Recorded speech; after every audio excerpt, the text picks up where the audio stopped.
Winnie Madikizela-Mandela's death leaves a massive void in South Africa. Mia Spies has been speaking to various people about what Mam Winnie meant to them. She joins me in studio. Mia, you've been up and down different parts of Johannesburg, really getting a sense of what people are saying. You started off at her house. What was the atmosphere there? How would you describe it? Well, Kathy, when we got to her house, we were met by probably a couple of hundred of EFF supporters, ANC members. There were vendors selling ANC paraphernalia, and what got to me was the community members and the children in the street, and they were so eager to share their stories of Mam Winnie with us.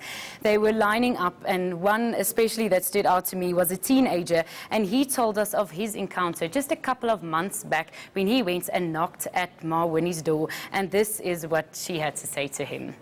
We got that clip from One him. day I came to Mam Winnie to ask for some toys, and then one day she bought us a trampoline and soccer balls and etc. So I would like to say to the community and the country, it's a great loss, and then rest in peace to Mam Winnie. Thank you very much. You know, Mia, having been there yesterday, it's really not hard to get information about her from the people of Soweto, because she was such an integral part of their lives, and one gets a true sense of that. But then you juxtapose that experience of just ordinary people in the township, in the community, and you have all of these officials, you know, motorcades are coming in and out, you know, carrying very important people. Who are some of those that you saw today? Well, in the couple of hours that we were there today, Kathy, we saw the likes of National Assembly Speaker Baleka Mbete.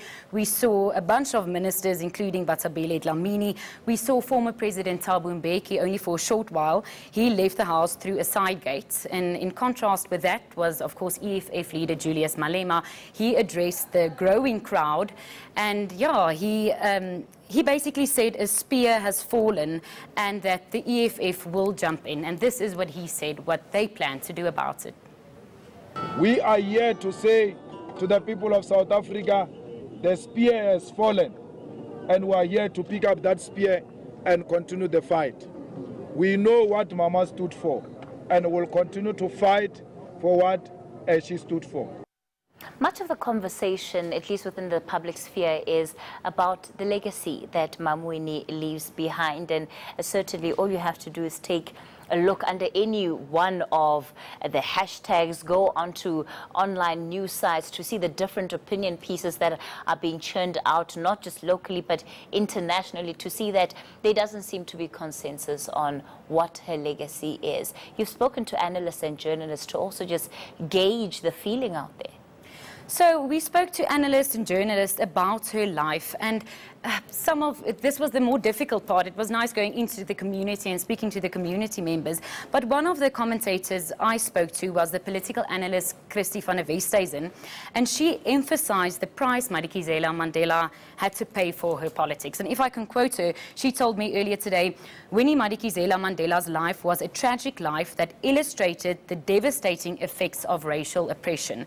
And she also said Madikizela-Mandela was an integral part of the struggle, and she paid a high personal price for that. And I think that's the more difficult part that you also spoke about earlier. She said Madikizela-Mandela made decisions that were morally questionable, but Van der Westhuizen also wonders if those events would have happened was it not for those traumatic experiences she went through. We know the 491 days in solitary confinement, so that was a big debate today, and that's what we got from that today. And certainly, depending on which spectrum you're almost plugged into, and at the time, you can either hear a chorus of praise, or you can be met with a lot of insults that people are hurling at her.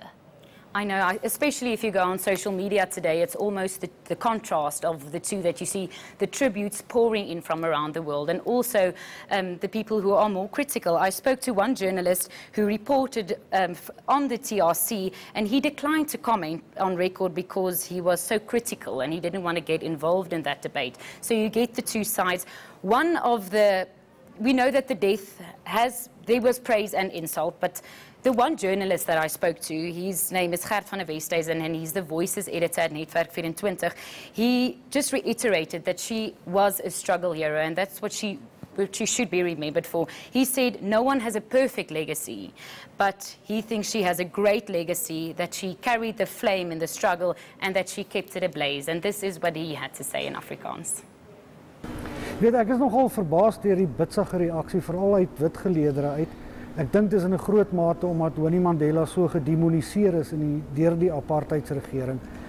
Maar ek dink sy sal nie net bekend staan as Nelson Mandela se vrou nie. Sy is 'n struggle held in haar eie reg.